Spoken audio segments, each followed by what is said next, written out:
Of course, Bob Dylan. I'd been writing songs a long time before I ever heard of Bob Dylan, but Dylan opened up all the new doors for a different kind of songwriting than what was going on in the 50s, you know, and in the early 60s.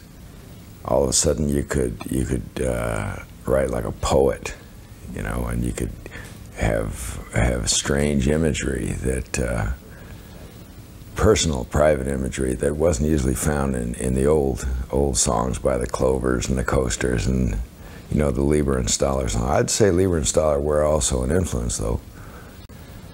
I would say the two biggest would have been of established songwriters would have been Hank Williams and Bob Dylan, and then it'd be people that I got to meet along the way. Willie Nelson was a hero long before I ever met him, you know, and Johnny Cash. I think Big River that Johnny Cash wrote is one of the best rock and roll songs I ever heard. And Mickey Newberry. I think Mickey influenced my writing. He's another Texas writer, more than any contemporary writer that I got to know. After that is people, I guess, like John Prine. But by that time, I had pretty much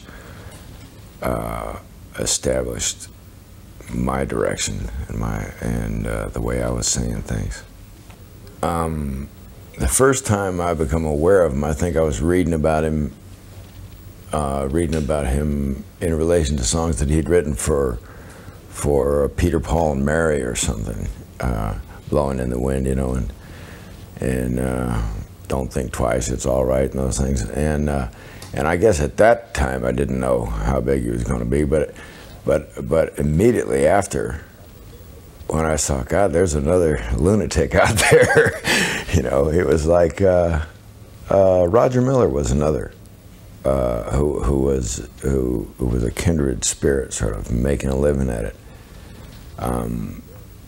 But Bob Dylan continued to inspire throughout the 5 years that I was going to school there in Nashville, when I was just paying my dues more or less.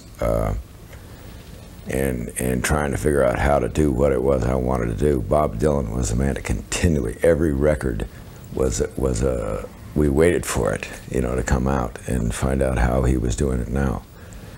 And he was a bigger influence than anybody, than the Beatles. And since he was a songwriter, he was a bigger influence to me than Elvis, you know. It'll never be the same again.